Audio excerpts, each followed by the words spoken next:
ছোট লোকের বাচ্চা, এত অপমানের পরও তুই আসছিস আমাকে প্রপোজ করতে? আসলে তো তোর মা বাপের ঠিক নেই, না হলে এত অপমানের পরও আমার সামনে আসিস। ঠাস করে 4টা দিলাম। তুই আমাকে বলস ভালো কথা, শেষ পর্যন্ত তুই আমার বাবা মাকে নিয়ে কথা বললি। যা, আজকে থেকে আর তোকে বিরক্ত করব না, তুই থাক তোর মতো। এই বলে চলে আসলাম বাসায়। আর বাসায় এসে কাউকে কোনো কিছু না বলে রুমে এসে পুরনো দিনের কথা ভাবতে লাগলাম। 2 বছর আগের ফ্ল্যাশব্যাক। এই আতিক ওঠ। মা, আরেকটু ঘুমাই। এত সকালে ডাকছো কেন? কি এখন এত সকাল 11টা বাজে? আজকে না তোর এইচএসসির রেজাল্ট দিবে, তাড়াতাড়ি ওঠ। কি আগে উঠাবা না আমাকে? আসলে কালকে রেজাল্টে টেনশন করতে করতে দেরিতে ঘুমিয়েছিলাম, তো তাই এতক্ষণ ঘুমিয়েছি। আমি বুঝেছি তো, তাই তো তোকে এতক্ষণ ডাকি নেই। আচ্ছা এখন তাড়াতাড়ি ফ্রেশ হয়ে আয়। ওকে মা। তারপর ফ্রেশ হয়ে নাস্তা করে কলেজের জন্য বের হলাম। যেতে যেতে পরিচয়টা দিয়ে নেই আমি কাব্য হাসান আতিক। আমার বাবা একজন বড় বিজনেসম্যান। আমি বাবা মায়ের 3 মাত্র সন্তান। বড় 2 ভাই আছে, বড়জন বিবাহিত, আর বাবা মাকে নিয়েই আমার পরিবার। আমি এবার এইচএসসি দিছি, আর আজকে রেজাল্ট দিবে। পরিচয় দিতে দিতে কলেজে চলে আসলাম। কলেজে আমার বন্ধুরা সিয়াম, সাকিব, হাবিব, দুর্জয় একসাথে বসলাম। সবার মুখে চিন্তার ছাপ রেজাল্ট নিয়ে। দোষ, রেজাল্ট ভালো হবে তো? ইনশাল্লাহ ভালো হবে। তাই যেন হয় ভাই। এই আজান দিতেছে। চল নামাজ পড়ে আসি, রেজাল্ট তো দিবে 2টায়। চল। তারপর সবাই মসজিদে গিয়ে নামাজ পড়ে কলেজে গেলাম রেজাল্ট আনতে। রেজাল্ট শুনে তো আমি খুশিতে লাফ দিলাম, কারণ আমি গোল্ডেন A+ পেয়েছি। আমার বন্ধুরাও সবাই ভালো রেজাল্ট করেছে, আর আমি বাবা মাকে ফোন করে সব জানিয়ে দিলাম। তারাও অনেক খুশি। তারপর আমি বাসায় চলে আসলাম। আমি বাসায় যেতেই বাবা মা আমাকে মিষ্টি খাইয়ে দিল, আর আমি পা ছুঁয়ে সালাম করলাম। তারপর বাবা বলল, অনেক বড় হ বাবা। তোমাদের দোয়া থাকলে আমি অনেক বড় কিছু করতে পারবো। আমাদের দোয়া সব সময় তোর সাথে থাকবে। আমাদের দোয়াও তোর সাথে আছে কিন্তু। ভাইয়া ভাবি, আমি জানি তো। আমার পক্ষ থেকে একটা সামান্য গিফট তোর রেজাল্টের জন্য। হাতে একটা চাবি নিয়ে ভাবি, আর ভাবি আমাকে ছোট ভাইয়ের মতো স্নেহ করে, তাই তুই করেই বলে, এটা কিসের চাবি? এটা একটা বাইকের চাবি। তোর ভাইয়ের আমাকে দেওয়া জমানোর টাকা দিয়ে এটা কিনেছি। এটার কি দরকার ছিল ভাবি? আপনার ভালোবাসাই তো আমার কাছে সব। তা আমি জানি রে ভাই, তবুও আমার ভাই এত ভালো রেজাল্ট করবে আমি কিছু দিব না, তা তো হয় না। আর এটা আমি একা কিনিনি, তোর ভাইও টাকা দিয়েছে। আরে আরে, আমার ভাই কোথায়? আরে, তোমার আসতে এত দেরি হলো কেন? আর বলিস না, আমার সব বন্ধুদের ট্রিট দিয়ে আসতে হয়েছে তোর রেজাল্টের জন্য। ও আচ্ছা। তা এখন বল, তুই আমার কাছে কি চাস? আরে, আমার কিছু লাগবে না। না না, তা বললে তো হবে না, তোর কিছু নিতে হবে। বল কি চাস? যা চাইবো তা দিবে তো? আমি বলছি তো দিব, তোর যা চাই বল। ওকে, আমার আর একটা ভাবি চাই। মা দেখো ও কি বলে। ও তো ঠিকই বলেছে, এখন বিয়েটা কর বাবা। ভাইয়া, এটা কিন্তু ঠিক না। তুমি বলছো আমি যা চাইবো তুমি তাই দেবে। ওকে মা, যাও, আমি বিয়ে করব। ওকে ঠিক আছে, তাহলে এখন বিয়ের ব্যবস্থা করতে হবে, দেখছি। তারপর বিয়ের ব্যবস্থা করা হলো। 15 দিন পর বিয়ের অনুষ্ঠানের সব কিছুর ব্যবস্থা করছে বড় ভাই ও আব্বু। আমিও মাঝে করে সাহায্য করি।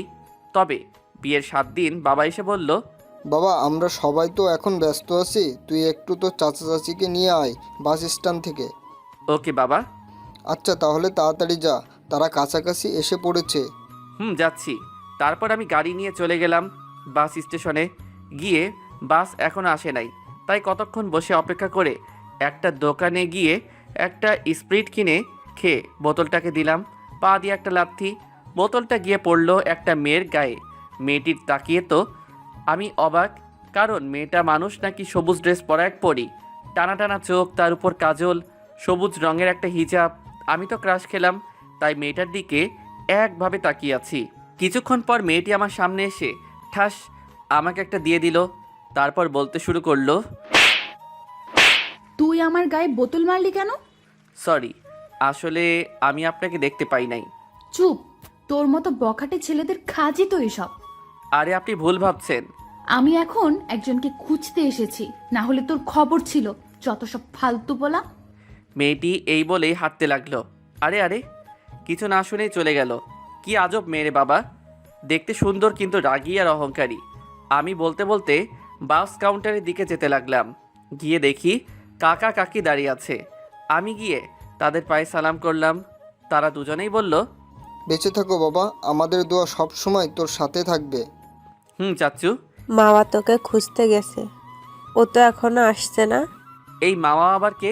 কে আবার? আমাদের মেয়ে। ওই তো মেয়েটা এসে গেছে। কোথায়? পিছনে ঘুরে তো আমি অবাক, কারণ মেয়েটি হলো একটু আগে যে মেয়েটার সাথে কথা কাটাকাটি হলো সে। তাহলে কি আমার ক্রাশই হলো আমার চাচাতো বোন মামা? যাক, ভালোই হলো। মনে মনে এসব ভাবছি, তখনই মামা বলল, ওই তুই এখানে কেন? বখাটে ছেলে কোথাকার, এখন আবার আমার পিছু নিয়েছিস? আরে আপনি? কি যাতা বলছিস? তুই কি চিনিস ওকে? একটু আগেও ও আমার সাথে ঝগড়া করেছে। যাক বাবা, ঝগড়া করলো সে, দোষ দিল আমার? কি বলছিস এসব? ও এরকম করতেই পারে না, তোর মনে হয় ভুল হচ্ছে। কি? আমি বলছি তোমাদের তাও বিশ্বাস হয় না? ও কে যে ওর জন্য তোমরা আমাকে বিশ্বাস করছো না? কারণ ও হচ্ছে তোর চাচাতো ভাই আতিক। আচ্ছা বাবা, তুই বল তো কি হয়েছিল একটু আগে? আসলে কাকি, তারপর কাকিকে সব খুলে বললাম। দেখছিস, বলিস না কিছু, মিস্টেক হয়েছে। হো আচ্ছা। ওকে এখন চল তাহলে আতিক বাসায় যাই। তারপর গাড়ি নিয়ে বাসায় চলে আসলাম। বাসায় এসে ফ্রেশ হয়ে লাঞ্চ করে বাসার বাইরে আসলাম। ফ্রেন্ডদেরও আসতে বললাম, কারণ বাসায় এত মানুষের মাঝে ভালো লাগছিল না। সবাই চলে আসলো আমাদের ক্লাবে, যেখানে সবাই আড্ডা দেই। তারপর সবাই সেখানে আড্ডা দিতেছি, কিন্তু আমার আড্ডায় মন বসছে না। শুধু মামার মুখটা ভেসে উঠছে। আর ভাব, ছি, কি করে মানুষ এত সুন্দর হতে পারে? ওকে তো আমার প্রথম দেখায় ভালো লেগেছিল, এখন কি তাহলে ভালোবেসে ফেলেছি? না, এ হয় না। সে তো আমার 1 বছরের সিনিয়র। ও, আপনাদের তো বলাই হয়নি, মামা এবার অনার্স 2য় বর্ষে উঠেছে, আর আমি উঠব। এগুলো ভাবছি, তখনই সিয়াম একটা ধাক্কা দিল। ও হ্যাঁ, কি বল, কিছু বলবি? কোন জগতে আসস তুই? কেন এই জগতে? সত্যি করে বল, কি ভাবছিলি আর মিটিমিটি হাসছিলি? কি হয়েছে বল তো? আমার মনে হয় শালাই কারো প্রেমে পড়েছে। না মানে, আসলে হাবিব, তুমি ভুলে যেও না, আমি তোমার শালা না, তুমি আমার শালা, কারণ তোমার বড় বোন আছে। শালা এখন যতই কথা ঘুরানোর চেষ্টা করো কোনো কাজ হবে না। সত্যিটা বল এখন। তাহলে শোনো, আমার একজনকে ভালো লেগেছে। কাকে? আমার চাচাতো বোন মামা, কিন্তু সমস্যা হলো আমার 1 বছরের সিনিয়র। আরে ভাই, এটা কোনো কথা হলো? সিনিয়র হয়েছে তাতে কি, তাই বলে প্রেম করা যাবে না? যাবে, কিন্তু তবুও ভয় করে। তোর মতো ফাজিল যদি বলে ভয় লাগে, তাহলে আমরা করব কি? তা দেখতে কেমন আমাদের ভাবি? দেখতে পরীর মতো, কিন্তু অনেক অহংকারী ও রাগী। ওদের সাথে এভাবে আড্ডা দিতে দিতে 5টা বেজে গেল। সেই সময় ভাইয়ার ফোন। একবার তাকিয়ে রিসিভ করলাম। কোথায় তুমি? এই তো বন্ধুদের সাথে আড্ডা দিচ্ছি। এখন একটু বাসায় আসো তো। কেন, কোনো সমস্যা ভাইয়া? না, এই একটু মার্কেটে যাবা, মাওয়ার কি কি যেন কেনা লাগবে। ও আচ্ছা, আসছি বলেই ফোন কাটলাম। কি হলো, কোথায় যাবি? এই একটু তোদের ভাবিকে নিয়ে মার্কেটে যাব। কেন? তার কি যেন কেনা লাগবে। ও যা, তাহলে দেখ, পাঠানোর চেষ্টা করিস। আচ্ছা বলেই বাইক নিয়ে বাসায় চলে আসলাম। বাসায় এসে দেখি মামা আপু বসে আছে। আমি গিয়ে বললাম, চলো আপু। দাঁড়া, তোকে কিছু বলে নেই আগে। বলো। ওর সাথে কোনো ফাইজলামি করবি না। মা, আমি কি কখনো কারোর সাথে ফাইজলামো করেছি? না, তুমি তো ফাইজলামি করো না, শুধু সবাইকে জ্বালিয়ে মারো। মা। হয়েছে, আর ন্যাকামো করতে হবে না, এখন যা। ওকে চলো। আচ্ছা চল, কাকি কি বলছে ওটা যেন মনে থাকে। সেটা দেখা যাবে। এই বাসার বাইরে চলে আসলাম। তারপর বললাম, কিসে যাব? কেন, তোর বাইকে যাব, কিন্তু ব্রেক মারবি না। আমি ওই রকমের ছেলে না। তারপর বাইক চালিয়ে মার্কেটে আসলাম। তারপর আপুর প্রয়োজনীয় জিনিস কিনে যেই বের হব, তখনই দেখি আমার বান্ধবীগুলো দাঁড়িয়ে আছে। এরা হলো আমার ক্লাসমেট তিথি, অধরা, জান্নাত। ওরা আমাকে দেখেই আমার কাছে আসলো। কে রে এটা? আতিক? এটা তোদের ভাবি। এটা বলেই যেই ওর দিকে তাকালাম, দেখি কিছু বলতে না পেরে রাগে চোখ মুখ লাল হয়ে গেছে। আমাদের ভাবি তো দেখতে অনেক সুন্দর। অনেক সুন্দর মানিয়েছে। তা কবে থেকে শুরু করলি তোদের রিলেশন আমাদের না জানিয়ে? তোদের সাথে তো অনেকদিন দেখা হয়নি, তাই বলতে পারিনি। কুত্তা, একদম মিথ্যা বলবি না। তুই 1 সপ্তাহ আগেও আমার হাবিবের নামে মিথ্যে বলে টাকা নিয়েছিস। তোর কাছ থেকে অনেকদিন টাকা নেইনি, তাই তোর সাথে দেখা হওয়ার পর টাকা না নিলে হয়? কুত্তা, তোকে আমি। মামা আপু চুপচাপ আমাদের কাহিনী দেখছে আর হাসছে। আস্তে আস্তে তোমার রিলেশনের এমন বারাটা বাজাবো না, আর কখনো জোড়া লাগবে না। না না দোস্ত, তুই আমার কলিজার দোস্ত না। এতে হবে না, কিছু লাগবে। কত লাগবে বল? এই তো সোনা, লাইনে এসেছো, 5,000 টাকা দিলেই হবে। একটু কম করা যায় না? আমি এসব বিষয়ে বেশি কথা বলি না। তোকে আমি দেখে নিব। আচ্ছা, দেখে নিস। আচ্ছা ভাবি, আপনি ওকে একটু সাহায্য করবেন প্লিজ। আচ্ছা, ও কি করেছে সেটাই আমি জানি না। আচ্ছা শোনেন তাহলে। নীলা বলতে শুরু করলো 1 সপ্তাহ আগের ফ্ল্যাশব্যাক। আমি সেদিন একটু ছোট বোনকে দোকানে নিয়ে গিয়েছিলাম। তার মধ্যপথে ওর সাথে দেখা। তারপর ও বলল, কিরে তুই এখানে? আর অন্যজনকে তো দেখলাম না। থাক, তোকে বলবো না। আরে বল, বললে আমি কি পাবো? কি হয়েছে তাই বল। হাবিবকে তুই কি করতে দেখেছিস? আমি কাউকে শুধু শুধু কিছু বলি না। আচ্ছা কি লাগবে বল, তবুও বল ও কি করেছে। যদি 5,000 টাকা দিস তাহলে বলতে পারি। আচ্ছা দিব, এখন তো টাকা আনি নাই, কাল সকালে দিব। এনে এখন বল। আমি বাকি কাজ করি না। এখন তো আনি নাই, এত টাকা দিব কি করে? কেন, তোর বিকাশে টাকা আছে না? সেখান থেকে দে। ওকে দিতেছি, দাঁড়া। দে। তারপর আতিক দেখে ওর নম্বরে বিকাশ থেকে মেসেজ এসেছে। টাকা তো দিয়েছি, এখন বল। শোন, আমাকে হাবিব ফোন দিয়ে বলেছে ও এখন এখানে আসছে। কি কুত্তা, তুই আমাকে আবার বোকা বানিয়ে নিলি? ওই দেখ, হাবিব আসতেছে। আমি পিছনে তাকিয়ে দেখি সত্যি হাবিব আসছে। তারপর আতিকের দিকে ঘুরেই দেখি ও নেই, আর হাবিব আমার কাছে চলে এসেছে। কি হয়েছে তোমার, এভাবে দাঁড়িয়ে আছো কেন? আরে বলো না আতিক, আমাকেও আজকে বোকা বানিয়ে টাকা নিল। কেন, কি হয়েছে? তারপর ওকে সব খুলে বললাম। পারেও বটে। এই ছিল সেদিনের ঘটনা। ফ্ল্যাশব্যাক শেষ। ও তোমাকে এত বোকা বানিয়েছে? ও শুধু আমার থেকে নয়, ওদের সবার থেকেই নিয়েছে। আমাদের কাছ থেকেও নিয়েছে। কুত্তিগুলা। ওই তুই চুপ থাক। তুই ওদের সাথে এত ফাজলামো করিস কেন? আমি ভয়ে চুপ। এখন এসব বাদ। আমাদের রিলেশনের জন্য অনেক ট্রিট নিয়েছো। এখন আমাদের ট্রিট দিয়ে একটু ধন্য কর। তোর কাছ থেকে আজকে কিছু হলেও খরচ তো করতে পারবো। আমার কাছে খুচরা থাকলে 2 বা 1 টাকা দিয়ে তোদের মতো ফকিরদের বিদায় করতাম, কিন্তু তাও নাই। মাফ কর প্লিজ। কুত্তা, তুই আজকে যাই বলস না কেন, তোর আজকে ট্রিট দিতেই হবে। তোরা তোদের ভাবির কাছ থেকে ট্রিট নিয়ে নে। জানিস তোদের ভাবি কত ভালো, সে নিজেই বলছে তোদের ট্রিট দেবে। কুত্তা, আমি তোকে কখন বললাম? এটা আমাকে সকালে থাপ্পড় দেওয়ার জন্য একটা সামান্য বাস। সত্যি আমাদের ভাবি এত ভালো যে আমাদের ট্রিট দিতে চায়। মামা পড়ে গেছে, মাইনকার চিপাই মনে মনে ভাবতেছে। কুত্তাটা আমাকে এভাবে বাঁচাবে বুঝতে পারি নাই। এখন মনে হয় আমার টাকাগুলো গেল। কুত্তা, তোর ব্যবস্থা পরে করতেছি, এখন ওদের ট্রিট দিয়ে নেই। আচ্ছা চলো। আরে আরে, আমার বন্ধুরা আছে না, ওদেরও আসতে বলি। যতই হোক ওর বন্ধুর গপ ট্রিট দিবে। কুত্তাটা আমার টাকার আজকে 12টা বাজাবে। আচ্ছা আসতে বল। তারপর আমি সাইডে গিয়ে আমি হাবিবকে কল দিলাম। কোথায় তুই? এই তো এখানে আড্ডাখানায় আছি। সবাই আছে, ওদের নিয়ে রেস্টুরেন্টে চলে আয়। কোনো প্রশ্ন করবি না, যেভাবে বলবো সেভাবে কাজ করবি। ওকে। শোন, তাহলে রাস্তায় কিছু পথশিশু থাকলে তাদের নিয়ে আসবি, আর ওদের এমন জায়গায় বসাবি যেন মামা আপু না দেখে। কিন্তু করছিসটা কি বলবি তো? বললাম না, কালকে তোদের সব বলবো। তারপর মাওয়া আপুদের কাছে এসে বললাম চলো সবাই। তারপর সবাই মিলে রেস্টুরেন্টে গেলাম। কিছুক্ষণ পর হাবিবরাও চলে আসলো। তারপর শুরু হলো খাওয়া। আমরা ছেলেরা এমন খাওয়া খাচ্ছে মনে হয় 2 দিন কেউ কিছু খাই নাই। হাবিব তো বলেই ফেললো, ভাবি আপনি দেখতে যেমন সুন্দর তেমনি মনটাও অনেক ভালো। মাওয়া ওর কথা শুনে শুধু মুচকি হাসছে মানবতার খাতিরে, আর মনে মনে বলছে, এগুলো ফাজিলটার ফ্রেন্ড নাকি রাক্ষস? আজকে টাকাগুলো গেল। খাওয়া শেষে ওয়েটার যখন বিলের কাগজ হাতে দেয় তখন মাওয়া আপু অবাক, কারণ বিল হয়েছে 12,550। তখন মাওয়া আপু ওয়েটারকে ডেকে জিজ্ঞেস করলো, এত বিল হলো কি করে? আসলে ম্যাম, ওই যে দেখেন বাইরে দাঁড়িয়ে আছে। আপু দেখে 50টার মতো পথশিশু দাঁড়িয়ে আছে। তো আমার কি? আর কি ম্যাম, ওরা ওই স্যারেদের সাথে এসেছে। আমি তাকিয়ে দেখি মামা আমার দিকে রাগি চোখে তাকিয়ে আছে। তার উপর আমি দিলাম, আবার চোখ টিপ দিলাম।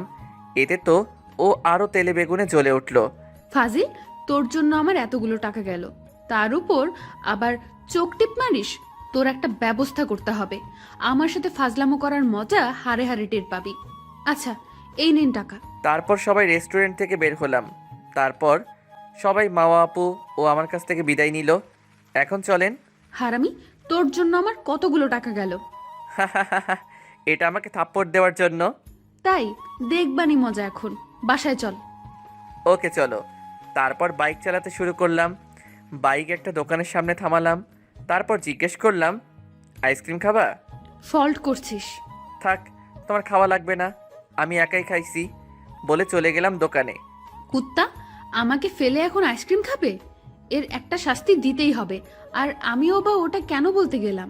আমি দোকানে দুটো আইসক্রিম কিনে চলে আসলাম। আমি আপুর সামনে দাঁড়িয়ে আইসক্রিম খাইছি আর চোখে আপুর দিকে তাকাইছি। দেখি আপু আমার দিকে তাকিয়ে আছে। কুত্তাটা দুটো এনে আমাকে একটা দিচ্ছে না কেন? তারপর আমি বললাম, এই নিন। দে। আপনাকে না দিলে আমার পেট খারাপ হতো, তাই দিলাম। আইসক্রিম নিয়ে খোটা দিচ্ছিস? দাঁড়া, আজকে বাসায় যেয়ে নেই। তারপর আইসক্রিম খেয়ে দুজনে বাসায় আসলাম। আমি রুমে ফ্রেশ হয়ে ফেসবুকিং করছি। এমন সময় মামা আপু এলো। এ কি, তুমি আমার রুমে? তোর বান্ধবীদের সামনে কি যেন পরিচয় করিয়ে দিলি? ওটা তো আমি এমনি বলছিলাম। হারামি, তোর ফাজলামো ছুটাচ্ছি, দাঁড়া। বলেই দিল একটা বাড়ি। আরে ব্যথা পাচ্ছি তো।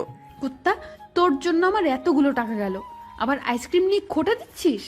এই বলে এলো পাতারি মারতে শুরু করলো। আমাকে এমনভাবে মারছে পুরো শরীর ব্যথা করছে। অনেকক্ষণ মারার পর থামলো। আর কখনো আমার সাথে ফাজলামি করতে আসলে আবার এমন মারা মারবো।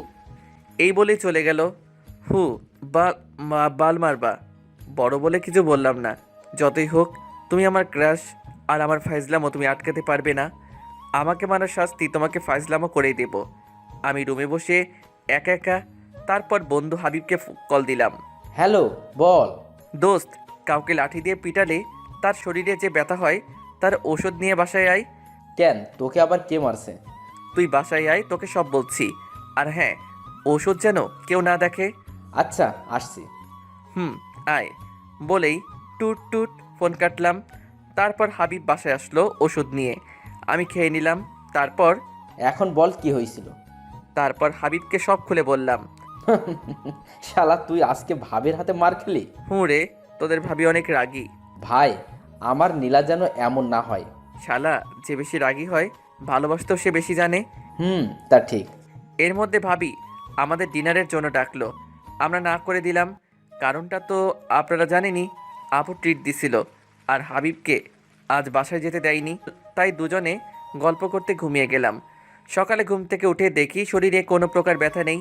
তারপর আমি হাবিব দুজনে ফ্রেশ হয়ে নাস্তা করে রুমে এসে ভাবতে লাগলাম কিভাবে মাওয়া আপুকে জ্বালানো যায়। তারপর মাওয়া আপু রুমে গেলাম। কি করো তুমি? এই শোন, আমি তোর বড়, সো আমাকে আপনি করে বলবি। পারবো না, আমি তোমাকে বিয়ে করব। বউকে কি কেউ আপনি করে বলে? দাঁড়া, ছুটাচ্ছি তোর বিয়ে করা। এত কাছে এসো না আপু, কিছু একটা করে ফেলবো। কি করবি তুই আমাকে? দেখবে কি করতে পারি। এই বলেই চুল ধরে কাছে টেনে এনে দিলাম। 4 ঠোঁট এক করে দিলাম। 30 সেকেন্ডের মতো, বেশি রাখতে পারিনি। মামা জোর করে ছাড়িয়ে। কুত্তা, তোর এত বড় সাহস, তুই আমাকে কিস করলি? দাঁড়া, আজকে তোর খবর আছে। এই বলে মামা ঝাড়ু হাতে নিল। যেই আমার কাছে এসে মারতে যাবে তখনই আমি, আরে কাকি, এটা বলার পরই ভয়ে মামা ঝাড়ু ফেলে পিছনে তাকায়। আর আমি এই সুযোগে তার গালে একটা কিস করে দিলাম। দৌড়। কুত্তা, তুই আমাকে আবার কিস করলি? এই বলে আমার পিছনে ছুটলো। আমি কি কাকির পিছনে দৌড়ালাম। কি হয়েছে আমার ছেলেটার? কাকি, দেখো না, তোমার মেয়ে আমাকে মারছে। কেন, কি হয়েছে? তুই একে মারছিস কেন? মা, তুমি জানো না ও কি করেছে। কি করেছো তাই বল। আমি বলছি আমি কি করেছি। আমি দুইটা আমাকে বলতে না দিয়ে মুখ চেপে ধরেছে মামা। থাক, বলতেও হবে না, ও কিছু করে নাই।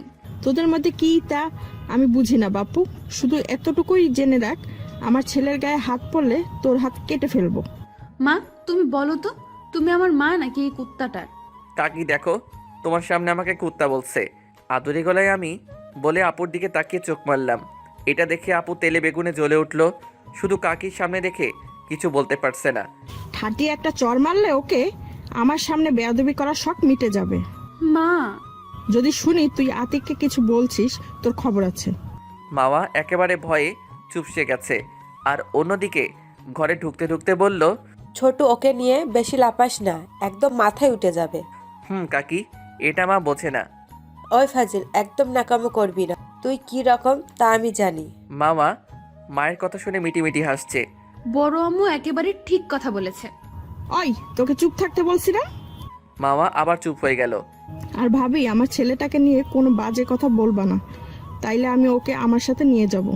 থাক তুই তোর ছেলেকে নিয়ে, আমি আমার মেয়েকে নিয়ে চললাম। এটা বলেই মাওয়াকে নিয়ে চলে গেল মা। বাবা তুই বস, আমি আর তুই আড্ডা দিব। তারপর আমি আর কাকি কিছুক্ষণ আড্ডা দিয়ে রুমে গেলাম। আমি রুমে বসে ফ্রি ফায়ার খেলছিলাম, তখনই আপু আসলো। এসে আমার থেকে ফোন নিয়েই মারলো এক আছাড়। যাক বাবা, আমার ফোনটা ভেঙে একেবারে শেষ। তারপর আমি আপুর দিকে তাকিয়ে দেখি প্রচুর রেগে আছে। এ কি আপু, কি হয়েছে? তুমি এরকম করছো কেন? আর ফোন ভাঙলে কেন? তোর ফোনের গুষ্টি পিন্ডি, আগে বল তুই আমাকে কিস করার সাহস কই পেলি? আমি তো ভয় শেষ। আরে কাকি তুমি? এবার আর মিথ্যা কথা বলে পালাতে পারবি না। আরে আরে, তুই আমার ছেলেটার কলার ধরছিস কেন? কাকি দেখো না, আমাকে মারতে এসেছে। কি? কাকির আর কিছু বলার আগেই মাওয়া দৌড় দিয়ে পালালো। থাক বাবা, ওকে আমি পরে দেখতেছি, এখন তুই খেতে আয়। আচ্ছা তুমি যাও, আমি আসছি। তাড়াতাড়ি আয়। এই বলে চলে গেল কাকি। তারপর আমি আমার ফোনের কাছে গেলাম। গিয়ে দেখি ফোনের অবস্থা একেবারে বাজে। দেখে খুব কষ্ট হচ্ছে। অনেক কষ্টে নিজের টাকা জমিয়ে ফোনটা কিনেছিলাম।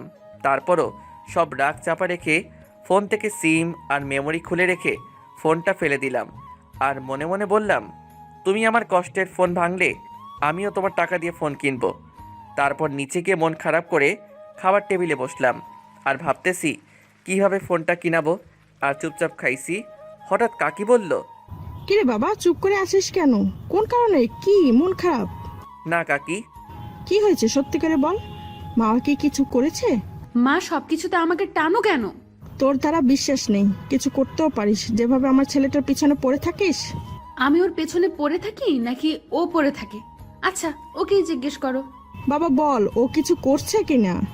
কাকি, আমি আমার রেজাল্টের জন্য আপুর কাছে একটা গিফট চেয়েছি, কিন্তু দিতেছে না।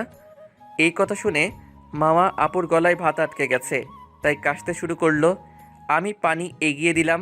হারামিটা নিশ্চয়ই কোনো ধান্দা করছে। কি, তুই কখন গিফট চাইলি? তুই চুপ থাক, কোনো কথা বলবি না। তুই কি চেয়েছিস বাবা ওর কাছে? আমি শুধু একটা ফোন চেয়েছিলাম। কি ফোন লাগবে বাবা তোর? একটা আইফোন 11 দিলেই হবে। কি? তুই এত দামি ফোন দিয়ে কি করবি? যা করার করবে মামা, তুই ওকে ও যে ফোন চাইছে তাই কিনে দিবি। আচ্ছা, আপুকে টাকা দিতে বললো, আমি কিনে এনে দেব। না কাকি, আমি কাকার টাকায় ফোন নিব না। যদি আপুর টাকা দিয়ে দেয় তাইলেই নিব। ও এত টাকা পাবে কোথায়? কেন, ওর স্কলারশিপের টাকা আছে না, ও সেই টাকা দিয়ে কিনে দেবে। আমারে পাগলা কুত্তায় কামড় দিছে যে ওকে ওই টাকা দিয়ে ফোন কিনে দেব। আচ্ছা যাও, তোমার ফোন দেওয়া লাগবে না। আই, একদম ন্যাকামো কান্না করবি না। আমি বুঝতে পারছি আমি তোর ফোন ভাঙছি, তাই তুই আমার টাকা দিয়ে ফোন কিনতে চাস। বলেই জিব্বায় কামড় দিল মামা। কি, তুই আতিকের ফোন ভাঙছিস? তোর আমার ছেলেকে আজকেই ফোন কিনে দিতে হবে, তা আবার ও যেটা চাইছে সেটাই। মা, ওর যেটা ভাঙছি তার দাম তো ফোনের থেকে অনেক কম। তা যাই হোক, আমার ছেলেকে ফোন কিনে দিবি, নয়তো তোর ফোন আর ল্যাপটপ দুটোই আমি নিয়ে যাব। হারামিটা জায়গা মতো বাস ঠিকই দিল। আচ্ছা ওকে, কিনে দিব। আচ্ছা, এখন আমার বাবুটা খুশি তো? ও খুশি হবে না মানে? ফাজিলটা ফাজলামো করে আমার মেয়েটার কত টাকা নিয়ে নিল। দেখো না কাকি। ভাবি, ছেলেটাকে খেতে দেন তো শান্তিতে। কি সুন্দর অভিনয়টাই করতে পারে ফাজিলটা। আর আমি তাকিয়ে দেখি মামা আমার দিকে তাকিয়ে আছে, তাই দিলাম একবার চোখ মেরে। এতে তো আপু আরও রেগে গেল। খেয়াল করে দেখলাম আপু রাগলে তাকে তার সৌন্দর্য আরও বাড়িয়ে দেয়। গাল দুটো একেবারে লাল হয়ে আছে। এতে আমি দেখে আবার ক্রাশ খেলাম আর চিন্তা করলাম, আপুকে যদি লাইফ পার্টনার করতে পারি তাহলে প্রতিদিন রাগাবো। তারপর সবাই খেয়ে যার রুমে চলে গেল। বিকেলবেলা কাকি আমাকে ডাক দিল। আতিক বাবা, এদিকে আয় তো। আসছি। বলেই কাকির কাছে চলে গেলাম। দেখি মাওয়া রাগী চোখে তাকিয়ে আছে। বলো কি বলবে? এই নে বাবা, কি আছে এতে? খুলেই দেখ না। আমি গেলাম রুমে। মাওয়ার পাশে এখনো দাঁড়িয়ে আছে। আমি তার সামনেই খুলে দেখি একটা আইফোন। তারপর আমি খুশিতে লাফ দিলাম। দেখ দেখ, কুত্তাটা আমার সামনে লাফাচ্ছে। এত লাফাচ্ছিস কেন? দেখো দেখো, তুমি আমার 20,000 টাকার ফোন ভেঙেছো, আর আমি তোমার থেকে 63,000 টাকার ফোন নিলাম। ইয়াহু বলে আবার লাফ দিলাম। দেখ, তোর জন্য আমার এতগুলো টাকা গেল, আবার আমার সামনে লাফাচ্ছিস। ভালো হবে না কিন্তু। কি করবে তুমি? তুমি আমার কিচ্ছু করতে পারবে না বলেই দিলাম দৌড়। মামা আপুও পিছনে দিল দৌড়। আমি রুমে গিয়েই দরজা আটকে দিলাম। কি রে, দরজা আটকালি কেন? তোর তো অনেক সাহস। দরজা খোল। না না, আমি তোমাকে ভয় পাই না। দরজার কাছে একটা রাক্ষসী পেতনি আছে, তাকে ভয় পাই। তুই আমাকে রাক্ষসী পেতনি বললি? তুই তো লাল বান্দর, কুত্তা, নাইজেরিয়ান বন মানুষ। আরও অনেক গালি দিতেছে। আমি চুপ করে দাঁড়িয়ে গালি শুনছি। বুঝতে পারতেছি আমি বের হলে আমার অবস্থা শেষ, তাই চুপ হয়ে আছি। আর অন্যদিকে মাওয়া দেখে এত গালি দেওয়ার পরেও আমি বের হচ্ছি না, তখন নিজের মাথার চুল ছিঁড়তে চলে গেল। আমি কতক্ষণ পর দেখি কোনো শব্দ হচ্ছে না, তাই বুঝলাম মামা চলে গেছে। তাই ফোন চার্জে লাগিয়ে দিয়ে একটা গল্পের বই পড়তে লাগলাম। এভাবে আমার ফাজলামো করতে করতে গেল 3 দিন। আজ ভাইয়ার গায়ে হলুদ, তাই বাসা সাজানো হয়েছে, অনেক আত্মীয় স্বজনও এসেছে। সকালবেলা আমি ঘুমাচ্ছিলাম, তখন ভাবি আসলো। কি দেবর মশাই, এখনো ঘুমাচ্ছিস? এখন ওঠ। হুম ভাবি, একটু ঘুমাতে দিন। এখন ওঠ না ভাই, অনেক কাজ আছে। ওহ, আপনার জ্বালায় একটু শান্তিতে ঘুমাতেও পারবো না। এই নে, এটা দিয়ে কি করব? এটা গায়ে হলুদে পরবি, আর এটা বিয়েতে পরবি। আর একটা নীল রঙের পাঞ্জাবি নিয়ে ভাবি ভাবি এগুলো পরে কি করব? এগুলো পরতে হবে, ব্যাস, আর কোনো কথা হবে না। আচ্ছা ভাবি। এগুলো পরলে একটু সাবধানে থাকিস, কারণ আমার দেবরকে এগুলো পরা অবস্থায় দেখলে মেয়েরা টাঙ্কি মারতে চাইবে। আমার তো মামা হলেই হয়, মনে মনে বললাম। আচ্ছা ভাবি। ওকে, এখন ফ্রেশ হয়ে নিচে আয়। বলেই চলে গেল ভাবি। তারপর নিচে গিয়ে নাস্তা করে মাওয়াকে খুঁজতে লাগলাম। পেয়েও গেলাম। দেখি মাওয়া আমার কাজিনদের সাথে আড্ডা দিচ্ছে, তাই আমি ওদের কাছে গেলাম। কি মিস ময়দা সুন্দরীরা কি করছে? কি বলি তুই? আমরা ময়দা সুন্দরী? তো কি, যেভাবে ময়দা দিয়েছেন, এতে একটা ময়দার দোকান দিলে ময়দার ব্যবসায়ী 1 বছরে কোটিপতি হয়ে যাবে। তুই এখান থেকে যাবি নাকি তোর নাক ফাটাবো? সব সময় এত ভেজাল থাকেন কেন? কি, আমি ভেজাল? দাঁড়া, আজকে তোর একদিন কি আমার যে কয়দিন লাগে। এই বলেই রুমের ঝাড়ুটা হাতে নিল মাওয়া। আরে আরে করছো কি? আমি তো মজা করেছিলাম। দাঁড়া, ছুটাচ্ছি তোর মজা। আমাদের কাহিনী দেখে কাজিনরা হাসছে। না, দেখি পরিস্থিতি গরম, তাই আমি দিলাম দৌড়। মাওয়া এসে আমাকে ধরতে না পেরে, আরে দৌড়াচ্ছিস কেন? আয়, মজা করবি না? এক দৌড়ে নিচে চলে আসলাম। সবাইকে কাজে সাহায্য করতে লাগলাম। অন্যদিকে উপরে আপু, ও এত ফাজলামো করে কেমনে? জানি না রে, আমাকে তো একেবারে জ্বালিয়ে মারে। আপু, তোমার কাছ থেকে কোনো টাকা নেয়নি ফাঁদে ফেলে? আর বলিস না, কুত্তাটা আমার অনেক টাকা নিয়েছে। তাই নাকি? ও তাহলে তোমাকেও ছাড়ে নাই? না, কেন? ও কি তোমাদের থেকেও টাকা নিয়েছে? শুধু আমাদের না, আমাদের বয়ফ্রেন্ডের কাছে থেকে টাকা নিয়েছে। হ্যাঁ, বলো কি? তোমাদের বয়ফ্রেন্ডদেরও ছাড়ে নাই? শুধু তাই না, তাদের বাস দিয়ে টাকা এনেছে। কি? কিভাবে? সে অনেক বড় কাহিনী। বলো শুনি। আচ্ছা তাহলে শোনো। শান্তা বলতে শুরু করলো। সেদিন আমি আর রিমি ঢাকায় এসেছি ঘুরতে, সাথে আমাদের বয়ফ্রেন্ডও আছে। আতিক কিভাবে যেন তা দেখে ফেলেছে, তখনও মনে মনে বলল, তোরা আমাকে না জানিয়ে এখানে এসে ঘুরে বেড়াচ্ছিস, দাঁড়া তোদের মজা দেখাচ্ছি। আমরা পাকে বসি ছিলাম, তখন আমি আর রিমি আইসক্রিম খাওয়ার জন্য বায়না করি। তারপর আমার আর ওর বয়ফ্রেন্ড আইসক্রিম কিনতে দোকানে যায়।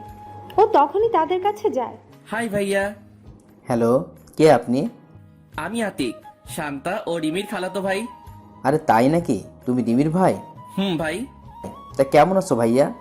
আমি ভালো আছি, কিন্তু আপনারা মনে হয় ভালো থাকবেন না। কেন কেন?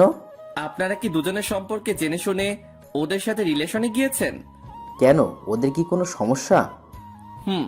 অনেক সমস্যা। কোনটা রেখে কোনটা বলবো? তুমি সবগুলো আস্তে আস্তে বলো। আমি আবার কাউকে শুধু শুধু উপকার করি না। কি লাগবে তোমার বলো। কিছু চাই না, দুজনে মাত্র 10,000 টাকা দিলেই হবে। কি 10,000? তাও আবার মাত্র, কিছু কমানো যায় না ভাই? না হবে না ভাই, যদি জানতে চান তাহলে দিন। ওকে নাও। আচ্ছা, এখন তো ওরা আপনাদের জন্য অপেক্ষা করছে, তাহলে আপনারা যান। আমি এটা আপনাদের যাওয়ার আগে আগে বলবো নি। ওকে, তাহলে তুমিও এইদিকে আসো আমাদের সাথে। ভাইয়া আপনারা যান, আমার বন্ধুরাও এই জায়গায় এসেছে, আমি ওদের নিয়ে আসতেছি। তারপর কুত্তাটা আমার আর রিমির দুজনের বয়ফ্রেন্ডের সাথে কাপল পিক তুলে আমাদের কাছে আসলো। ও আর ওর বন্ধুরা এসে বসে আমাদের দুজনের ফোনে দুটো মেসেজ। আমাদের না জানিয়ে এখানে এসে ঘুরোস বয়ফ্রেন্ড নিয়ে, এখন আমাদের ট্রিট দে, না হলে কিন্তু পিকগুলো খালা খালুর কাছে পৌঁছে যাবে। তারপর শান্তা মেসেজ দিল, রিমি তুই কি কিছু পেয়েছিস? কেন, তোর কাছেও মেসেজ গেছে? হুম। তাহলে এখন কি করবি? কি আর করার, হারামিটা এখন আমাদের টাকার 12টা বাজাবে। তাই তো দেখছি। তারপর আতিক আমাদের কাছে আসলো। কিরে তোরা কেমন আছিস? হারামিটা 22 দিতে চাইছে, এখন আবার নাদান সাজছে। ভালো, তুই কেমন আছিস? আচ্ছা তাহলে এখনই চল রেস্টুরেন্টে ওদের নিয়ে। আমার ভাইটাকে ট্রিট হবে না? এত আদর করতেছে, ফাঁদে না পড়লে এখন লাফতি দিতি। আরে আমার ট্রিট লাগবে না, তোরা এনজয় কর। হারামি আর কত নাটক করবি? আরে না, তুই আমার গুলুগুলু ভাই, তোর সাথে দেখা হয়েছে, ট্রিট না দিয়ে পারি? আয় ওদের সাথে পরিচয় করিয়ে দেয়। থাক, লাগবে না, আমি তাদের সাথে পরিচিত হয়েছি, ঠিক না ভাইয়ারা? আমরা পরিচিত হয়েছি। আচ্ছা তাহলে চল এখন। ট্রিট নিতে পারি যদি তোদের টাকায় দিস। একেবারে মনের কথা বলছো ভাই।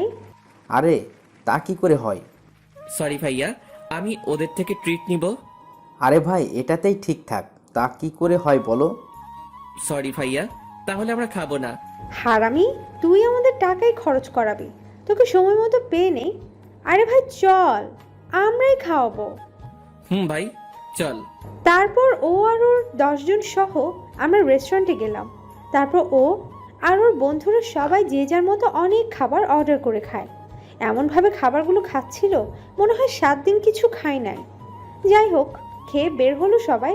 আমার হাতে বিলের কাগজ দেওয়া হয়, তা দেখে আমি অবাক, কারণ বিল 11,050। পাশে তাকিয়ে দেখি ওর বন্ধুদের হাতে এক একটা প্যাকেট। তারপর আমি বলি, এগুলো কি?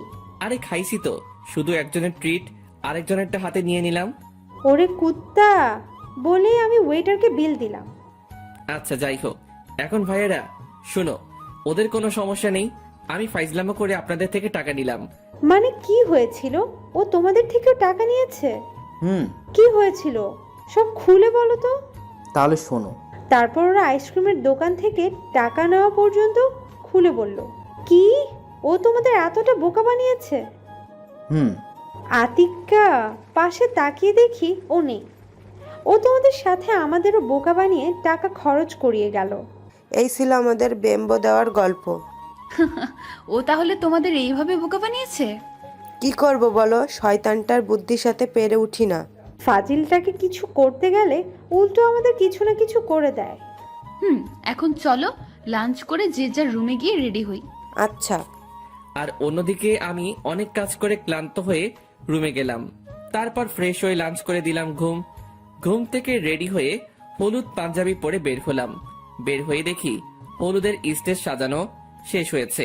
সিঁড়ির দিকে তাকিয়ে তো আমি অবাক, কারণ সিঁড়ি দিয়ে মামা আপু একটা হলুদ শাড়ি পরে নামছিল, যাতে হলদে পরীর মতো লাগছিল।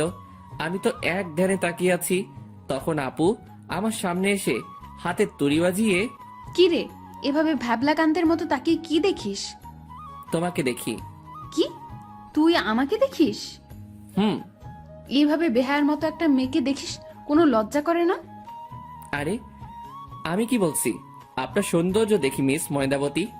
এই কথা শুনে তো মামা রেগে আগুন। কি বললি তুই, আমি মায়াবতী? তা নয় তো কি, যেভাবে ময়দা দিয়েছেন এতে 1 বস্তা ময়দা মনে হয় আপনার মুখেই আছে। কি বললি তুই? দাঁড়া, আজকে তোর একদিন কি আমার যে কয়দিন লাগে। বলেই আমাকে ধরবে, আমাকে আর পাইকে ওখান থেকে পালালাম। কি রে পালাচ্ছিস কেন? দাঁড়া। না শুনেই চলে আসলাম। তারপর আমি আমার ক্যামেরা নিয়ে রুম থেকে বের হলাম। সবাই আমার কাছে ছবি তুলতে চাইলেও আমি তুলিনি, কারণ ক্যামেরাম্যান আনা হয়েছে। আমি সুযোগ পেলেই শুধু মাওয়া আপুর ছবি তুলছি। যা, তার চোখে ধরা পড়ে গেলাম আমি। তারপর আমার কাছে আসলো। তুই আমার ছবি তুললি কেন? কই না তো। তোতলাচ্ছিস কেন? তুই আমার নিশ্চয়ই কোনো ছবি তুলেছিস। কই তোতলাচ্ছি? আমি তোমার কোনো ছবি তুলিনি। বললেই হলো। দেখি তো ক্যামেরাটা, দে তো। কি করবা এটা? আমি বলছি তো ছবি তুলি নাই। আরে তুই আগে ক্যামেরা দে তো। এই বলেই জোর করে ক্যামেরাটা নিয়ে নিল মাওয়া। ক্যামেরা নিয়ে সে তো অবাক, কারণ সে দেখে পুরো ক্যামেরা জুড়ে তার ছবি 85%। তারপর আমার দিকে রাগী লুক নিয়ে তাকালো।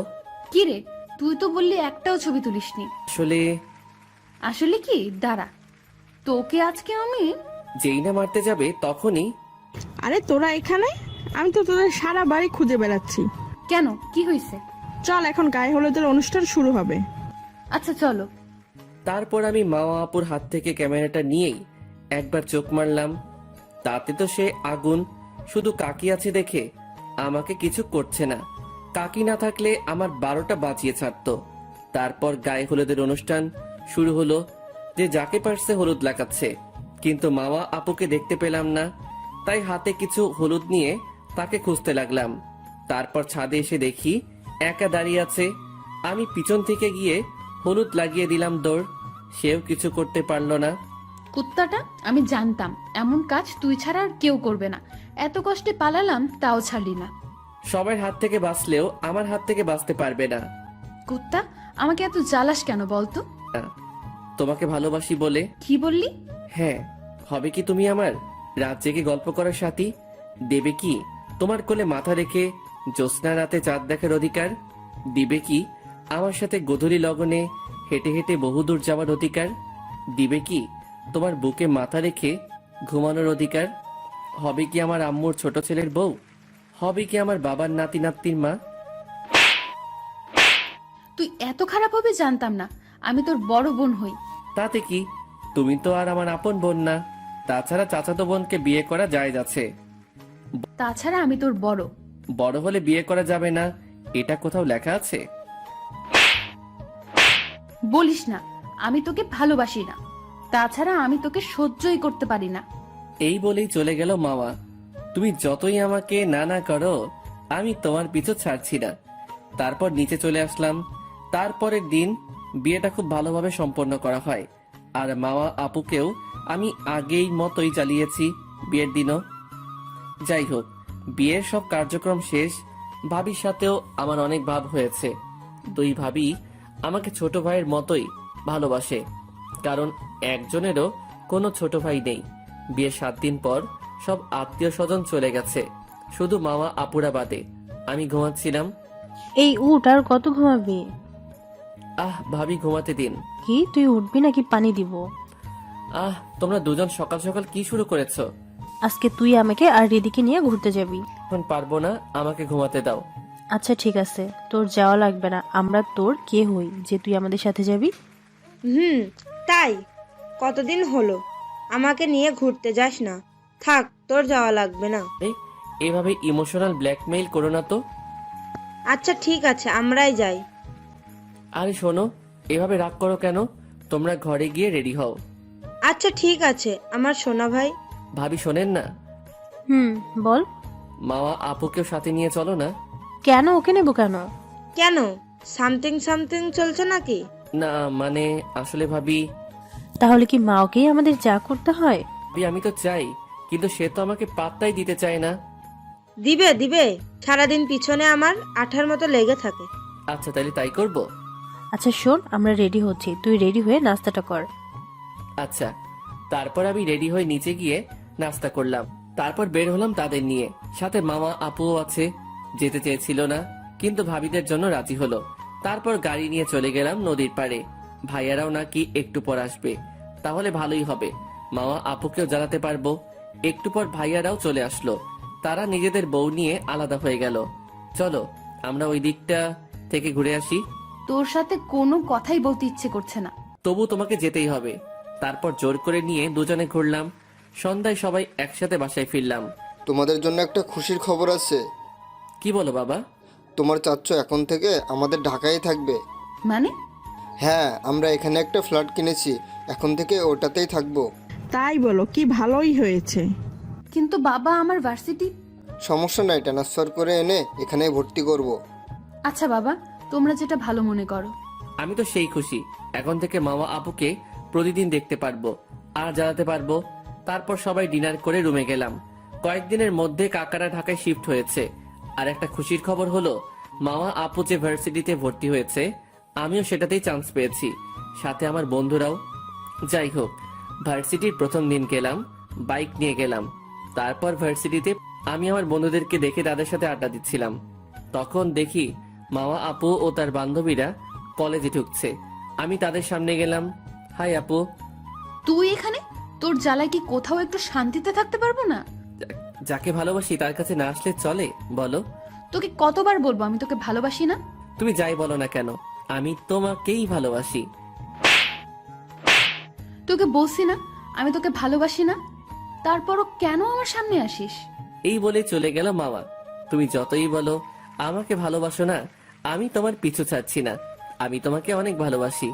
মনে মনে বলতে বলতে বন্ধুদের কাছে এলাম।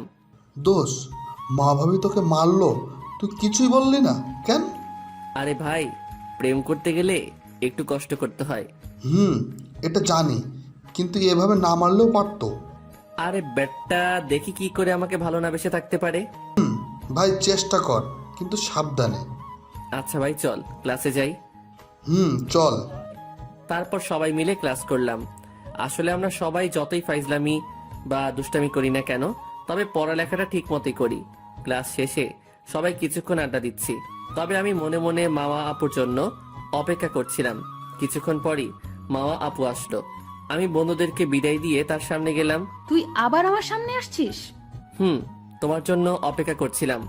কেন? তুই আমার জন্য অপেক্ষা করছিলি কেন? তোমার সাথে প্রেম করার জন্য। ইস, আইসে শখ কত, ও নাকি আমার সাথে প্রেম করবে। করব। তোকে সকালে থাপ্পড় দিলাম আর এখনই ভুলে গেছিস? না ভুলিনি, তবে তোমাকে যে ভালোবাসি সেটাও ভুলিনি। বুঝেছি, তোকে লাঠি দিয়ে না মারলে তোর ভালোবাসার ভূত মাথা থেকে নামানো যাবে না। বলেই পাশে লাঠি খুঁজে হাতে নিল বাবা। আরে আরে করতেছো কি? বলেই দৌড় দিয়ে বাইকের কাছে গিয়ে বাইকটা স্টার্ট দিলাম। আর ওইদিকে ছেলেটা মনে হয় তোকে সত্যিই ভালোবাসে। ভালোবাসা না ছাই, ও আমার ছোট। তাতে কি, ও তো তোকে অনেক ভালোবাসে। আর আমাকে এমন করে কেউ ভালোবাসলে তাকে আমি জান দিয়ে দিতাম। হয়েছে হয়েছে, তোর লাইলিগিরি থামা। থামলাম। এমন ভাবে কেউ ভালোবাসে তো তাই এমন করিস। যে সময় থাকবে না তখন বুঝবি। আচ্ছা, তা পরে দেখা যাবে, এখন চল। চল। তারপর বাসায় চলে গেল। আর এইদিকে আমি বাসায় যেতেই, ফাজিল মশাই, বিকালে আমাদের বাসায় যেতে হবে। কেন? কেন আবার আপনার কাকে যেতে বলেছেন? আচ্ছা যাব। আর তাড়াতাড়ি ফ্রেশ হয়ে খেতে আই। তোর জন্য আমি, মা আর বড় ভাবি এখনো না খেয়ে আছি। ওহ, আমার তো মনেই নেই। আমি তাড়াতাড়ি আসতেছি। আসলে আগে মা আর বড় ভাবি আমাকে না খাইয়ে খেত না, এমনকি তারা আমাকে নিজ হাতেও খাওয়াই দিত। তার সাথে এখন আবার যোগ হয়েছে মেজো ভাবি। তারপর সবাই মিলে একসাথে খাবার খেয়ে রুমে গেলাম। বিকেলবেলা আমি রেডি হয়ে মা ও ভাবিদের বলে মামা আপুদের বাসায় গেলাম। বাসাটা বেশি দূরে না, বাইকে যেতে মাত্র 10 মিনিট লাগে। বাসার সামনে গিয়ে কলিং বেল বাজালাম। কাকি দরজাটা খুলে দিল। তোর আসতে এতক্ষণ লাগে? আমি সেই কখন থেকে তোর জন্য অপেক্ষা করছি। সরি কাকি, একটু ঘুমিয়ে পড়েছিলাম। আচ্ছা বস তুই, আমি তোর জন্য খাবার আনতেছি, তারপর দুজনে আড্ডা দেব। আচ্ছা কাকি, মামা আপু কোথায়? আছে ওর রুমে। আচ্ছা কাকি, তুমি খাবার আনো, আমি তোমার মেয়েকে জ্বালিয়ে আসি। তুই পারিসও বটে, আচ্ছা যা। তারপর মামা আপুর রুমের সামনে গেলাম। গিয়ে দেখলাম একটা বই নিয়ে মনোযোগ সহকারে পড়তেছে। আসতে পারি? তুই এখানে কি করিস? আসতে পারি না, আমার শ্বশুর বাড়ি। এটা আবার তোর শ্বশুর বাড়ি হলো কবে থেকে? হয়নি, হবে তো সামনে। তুই সেই স্বপ্নই দেখ। এই স্বপ্নটাকে বাস্তবে পরিণত করতে চাই। এটা কখনো হবে না। আচ্ছা দেখা যাবে। এই বলে মামা আপুর ফোনটা নিয়ে দিলাম দৌড়। মামা আপুও সাথে সাথে আমার পিছনে দিল দৌড়। এটা দেখে আমি তাড়াতাড়ি একটা রুমে ঢুকে দরজা আটকে দিলাম। আর আপু দরজার সামনে দাঁড়িয়ে, ওই, তুই আমার ফোন নিলি কেন? নিয়েছি তো কি হয়েছে? তুই কোনো কথা না বলে দরজা খুলে আমার ফোনটা দে। দিব না, কি করবে? এরপর আপু শুরু করলো তার বকর বকর। আমি কোনো উত্তর না দিয়ে তার ফোনে ফেসবুকে ঢুকে আইডিটা অ্যাড দিয়ে নিলাম, এমনভাবে যেন সে না বুঝতে পারে। তারপর দরজাটা খুলে দিতেই সে আমাকে ধাওয়া করতে শুরু করলো। ধাওয়া করতে করতে একসময় আমি পা পিছলিয়ে বিছানার উপর পড়ে গেলাম, আর আপুও তাল সামলাতে না পেরে আমার উপরে পড়ে গেল এবং সাথে সাথেই তার ঠোঁট আমার ঠোঁটে স্পর্শ করলো। আমি শুধু তার দিকে তাকিয়ে আছি। কি সুন্দর এই মেয়েটা, কিন্তু অহংকার একটু বেশি। অন্যদিকে আপু যেন স্তব্ধ হয়ে গেছে, কি হয়েছে তা বোঝার চেষ্টা করছে। যখন তার জ্ঞানে আসলো তখনই, তুই আবার আমাকে কিস করছিস? দাঁড়া, আজকে তোর খবর আছে। আরে কাকি তুমি? এটা শুনেই মামা আপু তাড়াতাড়ি আমার উপর থেকে উঠে পিছনে তাকায় আর দেখে কাকি নেই। তারপরে যেই রাগী চোখে আমার দিকে তাকায়, তখনই আমি দিলাম ভো দৌড়। এক দৌড়ে কাকির কাছে চলে গেলাম। মামা আপুও আমার পিছনে আসলো। কিরে, তোর দুষ্টুমি শেষ হয়েছে? দেখো না কাকি, তোমার মেয়ে আমাকে মারতে এসেছে। কি হয়ে তুই ওকে মারতে এসেছিস? কেন? জানো মা ও কি করেছে? কি করেছে আমার ছেলেটা? তোমার ছেলে না, ছাই। বাজে কথা না বলে ও কি করেছে তাই বল। কাকি, আপু বলতে পারবে না, আমি বলে দিতেছি। বল বাবা। আচ্ছা শোনো। আর বলতে দিল না। মামা আমার মুখ চেপে ধরেছে। কি হয়েছে? তুই ওকে আতিকের মুখ চেপে ধরছিস কেন? ওকে বলতে দে। না, বলতে হবে না মা, ও কিচ্ছু করেনি। আমি আর কিছু বলবো না। তোরা যে কি করিস না, আমি কিছুই বুঝতে পারতেছি না। আচ্ছা আতিক বাবা, তুই নাস্তা করতে বস। আচ্ছা কাকি। তুই কি নাস্তা করবি? না, তুমি তোমার শয়তান ছেলেকে খাওয়াও। খাওয়াবই তো, তাতে তোর কি? আমার আবার কি? আমি রুমে গেলাম। আর তুই শোন, যাওয়ার সময় আমার সাথে একটু দেখা করে যাস। তারপর আমি নাস্তা করে মামা আপুর রুমে গেলাম। বলো, কি জন্য দেখা করতে বলেছো? ও, তুই এসে গেছিস? কি জন্য ডেকেছো? তুই আমার পিছু ছাড়বি কবে বল? যতদিন না তুমি আমাকে ভালোবাসবে ততদিন আমি তোমার পিছু ছাড়ছি না। আর সত্যি বলতে আমি তোমাকে সত্যি অনেক ভালোবাসি। দেখ, আমি কিন্তু তোকে ভালোভাবে বলছি, আমার পিছু ছেড়ে দে, না হলে কিন্তু তোর খবর আছে। তুমি যা করার করে নিও, আমি তোমাকে ভালোবাসি আর তোমার পিছনেই লেগে থাকবো। দেখিস তোর কি হাল করি আমি। আচ্ছা বলেই চলে আসলাম আমি। তারপর কাকিদের বাসা থেকে বেরিয়ে বন্ধুদের কাছে গেলাম। আরে আয় আয়, তোর জন্য অপেক্ষা করছিলাম। আমি জানি, তাই তো তোদের কাছে আসলাম।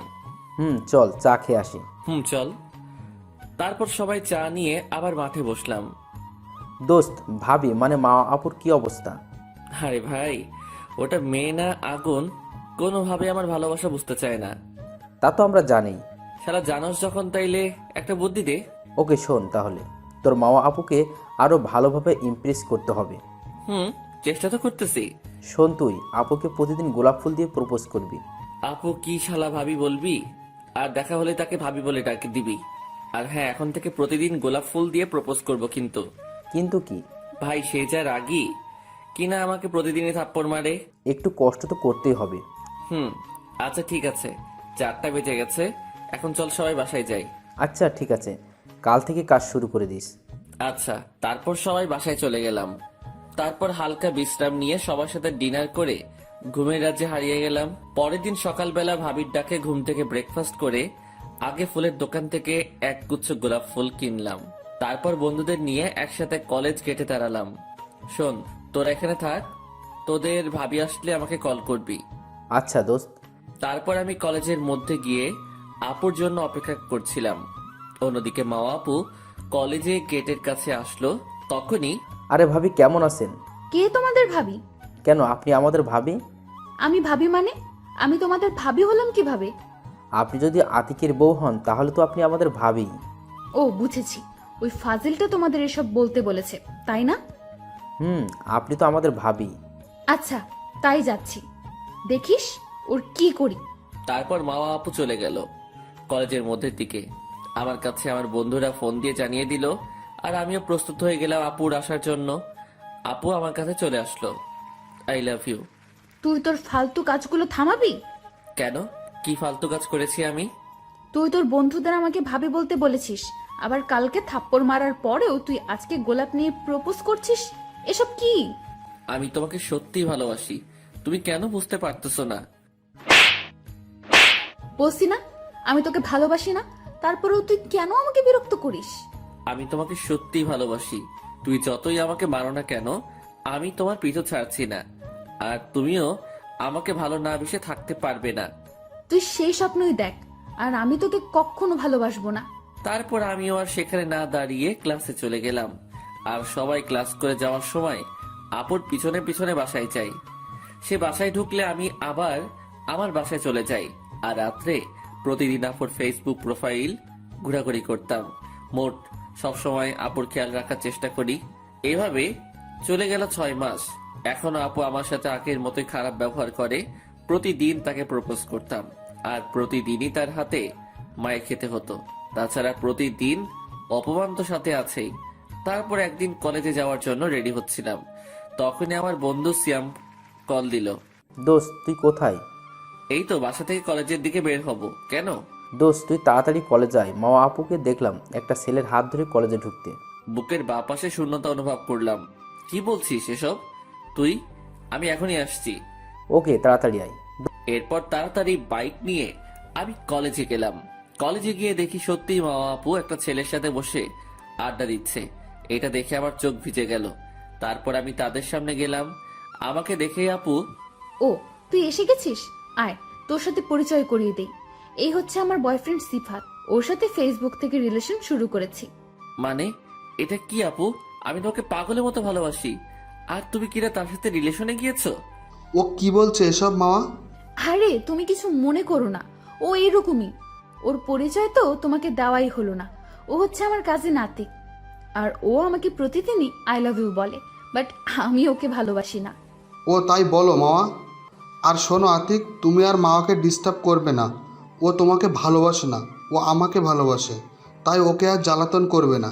আমি কিছু না বলে সেখান থেকে চলে গেলাম বন্ধুদের কাছে। দোস্ত তুই মন খারাপ করিস না। দোস্ত কি করব বল, এত ভালোবাসার পরও আমি ওকে আমার ভালোবাসা বোঝাতে পারলাম না। দোস্ত শোন, চল আমরা আজকে ক্লাস করব না, চল ঘুরতে যাই। না ভাই, আমার এখন ভালো লাগছে না, আমি একটু বাসায় যাব। ভাই এভাবে মন খারাপ করে থাকিস না।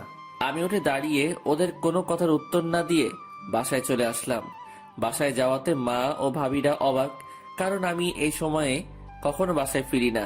কিরে তুই আজকে এত তাড়াতাড়ি ফিরে এলি যে? তোর কি শরীর খারাপ? না মা, তাহলে তোকে এত বিষণ্ণ দেখাচ্ছে কেন?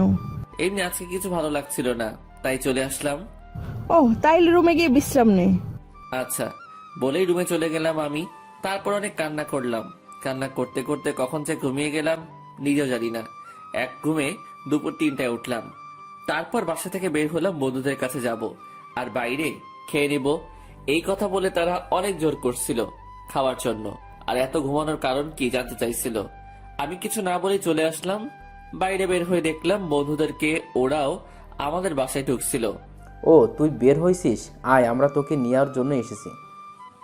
দোস্ত এভাবে মন খারাপ করে থাকিস না, চল আমরা ঘুরতে যাই। কোথাও ঘুরতে গেলে ওর মন ভালো হতে পারে। কি রে কিছু বলছিস না কেন? ওর মুখ দেখলে বোঝা যায় ও কিছু খায় নাই, চল কিছু খাবি। তারপর ওরা জোর করে খাওয়ালো আর নদীর তীরে ঘুরতে নিয়ে গেল। তারপর সেখানে কিছুক্ষণ আড্ডা দিলাম। যেই উঠে দাঁড়ালাম তখনই দেখলাম মাওয়া আপুর বয়ফ্রেন্ড সিফাত যাচ্ছে। আমাকে দেখে সে দাঁড়ালো, তারপর আমার কাছে আসলো। তখনই সে বলল, কি রে শালাবাবু, ছেঁকাটা বেশি খেয়েছিস নাকি? চেহারার অবস্থা তো খারাপ হয়েছে। দেখেন আপনি ওর সাথে মজা করবেন না ভাই। হা হা হা, আমি আবার ওর সাথে মজা করব কেন? আপনি কিন্তু রীতিমতো আমার বন্ধুকে অপমান করতেছেন। এই তুমি চুপ থাকো, আমি ওর সাথে কথা বলছি। এবার আমি মুখ খুললাম। কি হয়েছে ভাই, আপনি ওকে ধমক দিয়ে কথা বললেন কেন? এবার মুখ খুলেছে আমার ছেঁকা খাওয়া শালাবাবু। কে আপনার শালাবাবু? আর একবার ফালতু কথা বললে এর ফল কিন্তু ভালো হবে না। এই তুই কি আমাকে হুমকি দিচ্ছিস? আমি আপনার সাথে কোনো খারাপ ব্যবহার করতে চাই না, আপনি প্লিজ এখন এখান থেকে চলে যান। কেন, আমি সত্যি কথা বলেছি তাই গায়ে লাগছে?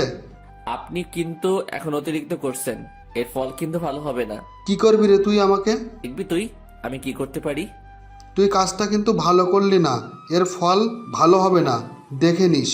তুই যা করার করে নিস। তোরাও বিয়াদবি করলি, দাঁড়া আগে এর ব্যবস্থা করি, তারপর তোদের। আরে যা যা, দেখি কি করিস। আচ্ছা। বলেই চলে গেল সিফাত। তারপর বন্ধুদেরকে, তোরা আবার ওর সাথে ঝগড়া করলি কেন? তো কি করব, ও তোকে এভাবে অপমান করবে আর আমরা কি তা শুধু দেখব? আমরা যা করছি ঠিকই করছি, আমাদের যা হবে একসাথে। তোরা আমার বন্ধু না, তোরা আমার কলিজা। এটা বলেই কেঁদে দিলাম আমি, ওরাও কেঁদে দিল। তারপর আরো কিছুক্ষণ কথা বলে যে যার বাসায় চলে গেলাম। রাতে সবার সাথে ডিনার করলাম, না হলে সবাই সন্দেহ করবে যে কিছু না কিছু হয়েছে। তারপর ঘুম দিলাম। সকালবেলা সিয়ামের ফোন আসলো। দোস্ত, তুই কোথায়? তাড়াতাড়ি কলেজ যাই। কেন, কি হয়েছে? একটু আগে দুর্জয় ওর বোনকে প্রাইভেটে দিয়ে আসার সময় সিফাত ও ওর বন্ধুরা দুর্জয়কে খুব মেরেছে। কি বলছিস এসব? আমি এক্ষুনি আসছি। তারপর আমি তাড়াতাড়ি করে বাসা সামলিয়ে কলেজে চলে গেলাম। কলেজে গিয়ে এক মেয়ে দুর্জয়কে নিয়ে হাসপাতালে গেলাম, কারণ ওর কপাল একটু কেটেছে। তারপর মাথায় ব্যান্ডেজ করে আবার কলেজে আসলাম। তারপর সবাই মিলে ওকে আজকে বিকালে নদীর পাড়ে বসে মারার প্ল্যান করলাম। অতঃপর দুর্জয়কে বাসায় পাঠিয়ে দিয়ে আমরা ক্লাস করলাম। তারপর বিকেলবেলা আমাদের প্ল্যান মতো আমাদের ব্যাচের সব বন্ধু বান্ধব প্ল্যান মোতাবেক নদীর পাড়ে বিভিন্ন জায়গায় বিভিন্নভাবে ছড়িয়ে ছিটিয়ে আছে। তারপর সিফাত ও আমাদের প্ল্যান মতো এখান থেকে যাচ্ছে, আর তখনই আমি তার সামনে গেলাম। সে আমাকে দেখে ভয় পেয়ে গেল। কিরে তুই এখানে? তুই দুর্জয়কেই মেরেছিস কেন? ও আমার সাথে বিয়াদবি করেছে, তাই মেরেছি, আর তোদেরও ছাড়বো না। কি বললি তুই? আমার চিৎকার শুনে সবাই আমার কাছে চলে আসলো। না, আমি আর কাউকে মারবো না, আমাকে মাফ করে দে ভাই। আর এতক্ষণ তো বড় বড় কথা বলতেছিলি, এখন হাওয়া শেষ হয়ে গেছে। না, আমি আর কিছুই করব না, প্লিজ আমাকে ছেড়ে দাও। আমাদের কোনো বন্ধুর গায়ে হাত দিলে আমরা কাউকে ছাড়ি না, আর তোকেও ছাড়বো না। তারপর আমরা সবাই মারতে শুরু করলাম। সারার একটা হাত ভেঙে দিলাম। দুর্জয় তো আরো মারতে চেয়েছিল, আমি অনেক কষ্টে ছাড়িয়েছি। ভাই তুই আমাকে ছেড়ে, ওকে আমি আজ মেরেই ফেলবো। না থাক, ছাড় ভাই, ওকে আমরা অনেক মেরেছি, এখন ছেড়ে দে। অনেক কষ্টে ছাড়লাম ওকে আমি। তারপর সিফাতকে একটা রিকশায় করে হাসপাতালে পাঠিয়ে দিয়ে আমরা সবাই যে যার বাসায় চলে গেলাম। পরের দিন সকালে আগের মতো করে কলেজে গেলাম। তারপর হঠাৎ করে মাওয়া আপু ডাক দিল। আমি না শুনে চলে যাচ্ছিলাম, কারণ আমি তার সামনে যাই না। সেই ঘটনার পরে যে আমার ভালোবাসা বুঝলো না, তার সাথে আর কিছু না করাই ভালো। সে তো অন্য একজনকে ভালোবাসে, তাকে নিয়ে সুখে থাকুক। আমি আর তার মাঝে যেতে চাই না। কিন্তু জোর করে মাওয়া আপু আমার সামনে আসলো। কলেজের ছাত্র ছাত্রীরা সবাই দাঁড়িয়ে আমাদের দিকে তাকিয়ে আছে, আর আমাকে থামিয়ে বলতে শুরু করলো, তুই তোর বন্ধুদের নিয়ে সিফাতকে মারলি কেন? আমি কাউকে শুধু শুধু মারিনি, আপনি ভালোভাবে খোঁজ নিয়ে দেখতে পারেন। তুই মারলি কেন? সিফাত আমাকে সব বলেছে, ও আমাকে ভালোবাসে, সেই জন্যই তুই ওকে মেরেছিস। আরে আমি সেই জন্য মারিনি। তুই ওকে মারলি কেন? আরে আমার কথা শুনবে তো? কি শুনবো তোর কথা? তুই ওকে শুধু শুধু মারলি কেন? আসলে তোকে প্রশ্রয় দিতে দিতে মাথায় তুলে ফেলেছি। তোকে এত মেরেছি, তবুও তোর লজ্জা হয় না? আসলে তোকে তোর বাবা মা কোনো ভালো শিক্ষাই দিতে পারেনি। ঠাস ঠাস করে 4টা থাপ্পড় বসিয়ে দিলাম। চুপ থাক তুই। হ্যাঁ, তোর পিছনে আমি বেহায়ের মতো ঘুরে বেরিয়েছি শুধু তোকে ভালোবাসি বলে। আমি তোর জন্য এত কষ্ট করলাম, তবু তুই অন্য একজনের সাথে রিলেশন করছিস। আমি কিছু বলিনি, আমি চেয়েছি তুই ভালো থাক, তাই আমি তোদের মধ্যে আসিনি। কিন্তু ও আমার বন্ধুকে মেরেছে। আমার বন্ধুরা এক একটা কলিজা। আমার বন্ধুদের যে মারবে তাদের কাউকে আমি ছেড়ে কথা বলবো না। আর আমার বাবা মা আমাকে খারাপ শিক্ষা দেয়নি, আমি শুধু তোকে ভালোবাসি বলে জ্বালাতন করতাম। এখন থেকে আর কখনো তোর সামনে আমি আর আসবো না। তারপর আমি সেখান থেকে চলে গেলাম। বন্ধুরা আমাকে বাসায় নিয়ে গেল। ফ্ল্যাশব্যাক শেষ। সেদিন বাসায় গিয়ে অনেক কান্না করলাম। অনেকে অনেকবার ডাকার পরও দরজা খুললাম না। তারপর চিন্তা করে দেখলাম সে যখন আমাকে ভালোবাসে না, তাই আমিও আর তার সামনে যাব না। অনেক কষ্ট করেছি তার জন্য, এবং অনেক কষ্টও করেছি। তাই সিদ্ধান্ত নিলাম ওই ভার্সিটিতে আর ক্লাস করব না। ক্লাস করব একটা প্রাইভেট ভার্সিটিতে, আর শুধু পরীক্ষাটাই আমাদের ভার্সিটি থেকে দিব। বিকালে রুম থেকে বের হলাম। আমাকে দেখে মা বাবা ভাবিরা আর ভাইয়ারা অবাক চোখে তাকিয়েছে। আমি রুম থেকে বের হচ্ছি না, এটা শুনেই বাবা আর ভাইয়ার বাসায় চলে এসেছে। কি হয়েছে তোর বাবা, তুই আটকে রেখেছিস কেন? তাছাড়া তোর চোখ লাল কেন? তাই তো মনে হচ্ছে অনেকক্ষণ ধরে কান্না করেছে। তুই কি কোনো কারণে কান্না করেছিস? এমন সময় কাকি আসলো। কি হয়েছে বাবা তোর? তুই এমন করছিস কেন? চেহারার কি হাল করেছিস? কি হলো, কথা বলিস না কেন? আরে থামো, তোমরা আগে আমার ছেলেটাকে কিছু খাও, তারপর আমার ছেলে মাথা ঠান্ডায় সব কিছু বলবে। ও তাই তো। আম্মু, আপনি ওকে নিয়ে আসুন, আমি টেবিলে খাবার বেড়ে দিতেছি। তারপর আম্মু খাবার টেবিলে নিয়ে গেল। কাকি আমাকে খাইয়ে দিচ্ছে, আমি খাচ্ছি। আর অন্যদিকে মাওয়া গেল সিফাতকে দেখতে। কেমন আছো সিফাত এখন? এখন একটু ভালো। জানো, আজকে সকালে আতিককে তোমার জন্য অনেক অপমান করেছি, কিন্তু ও তাই নাকি? আমি জানতাম আমাকে মারলে তুমি আমার ব্যথা সহ্য করতে পারবে না, তবে আবার কিন্তু ও আজকে আমার গায়ে হাত তুলে আমাকে অনেক অপমানজনক কথা বলেছে। এখন আমি চাই তুমি ওকে তোমার বন্ধু বান্ধব নিয়ে মারো। না সোনা, এটা করা যাবে না। ওদের ফ্রেন্ড সার্কেল অনেক ডেঞ্জারাস, পরে আমাদের অনেক ক্ষতি করবে। তাহলে এখন কি করবে? শোনো, আমার কাছে একটা বুদ্ধি আছে। আমরা অন্য এলাকা থেকে গুন্ডা ভাড়া করে এনে মারি, তাহলে কেমন হয়? ও তাইলে অনেক ভালো হয়। শোনো, যে সময় মারবে আমি ওদের সাথে থাকবো। আচ্ছা। তারপর সিফাত ওর বন্ধুকে সব ব্যবস্থা করতে বলে, আর ওর বন্ধু সব করেও ফেলে। তা শুনে মামা অনেক খুশি। মামা, আমরা বিয়ে করব কবে? করব আমার পড়াশোনাটা শেষ হলেই। তুমি একবার চিন্তা করে দেখেছো, তোমার বাবার সম্পত্তি আর আমাদের সম্পত্তি যখন এক হবে, তখন আমরাই হব এই শহরের টপ বিজনেসম্যান। আচ্ছা, আমি এখন যাই, মা চিন্তা করবে। আচ্ছা যাও, আর বিকেলে ফোন দিলে চলে আসবে। তারপর মামা আচ্ছা বলেই বাসায় চলে গেল। আর এইদিকে আমার খাওয়া শেষ। এখন বল ভাই, তোর কি হয়েছে? কিছু না ভাইয়া, আমাকে একটু বাইরে যেতে দাও, ঘুরতে যাব। আমার এখানে ভালো লাগছে না। আচ্ছা যা, রাত্রে কিন্তু সব বলতে হবে। আচ্ছা বলবো। তারপর বন্ধুরা আমাকে আড্ডা দেওয়ার জায়গায় আসতে বলে। তারপর সবাই মিলে আড্ডা দেওয়ার জায়গায় চলে আসলাম। দোস্ত, এখন মাওয়া আপুর পিছনে তোকে যেন আর না দেখি। ভাই, এখন ওকে ভুলে নতুন করে শুরু কর। দোস্ত, আমি আর এই ভার্সিটিতে থাকতে চাই না। তুই এই ভার্সিটিতে না থাকলে আমরা কেউ থাকবো না। দোস্ত চল, আমরা কুমিল্লা প্রাইভেট ভার্সিটিতে ক্লাস করি আর এখানে পরীক্ষার সময় পরীক্ষা দেই, কারণ ওই ভার্সিটিতে আমার কাকা একজন প্রফেসর। আমি তো এটাই চাই। তাইলে আর কি, সিয়াম তুই তোর কাকার সাথে কথা বল, আর আমরা কুমিল্লা যাওয়ার প্ল্যান করি। তাই করি আমরা। আচ্ছা ঠিক আছে, আমি কাকার সাথে কথা বলবো। তারপর আজকে আমি ওদের সাথে বেশি আড্ডা দিলাম না, বাসার দিকে রেডি হলাম। তারপর আমি 5:30টায় ওদেরকে বলে আড্ডা থেকে বিদায় নিলাম। আমি বাইক নিয়ে বাসার দিকে যাচ্ছিলাম, তখনই আমার সামনে একটা কালো গাড়ি আসলো। তখনই আমি ব্রেক করলাম। তারপর গাড়ি 15 জন মুখ বাঁধা মানুষ নামলো।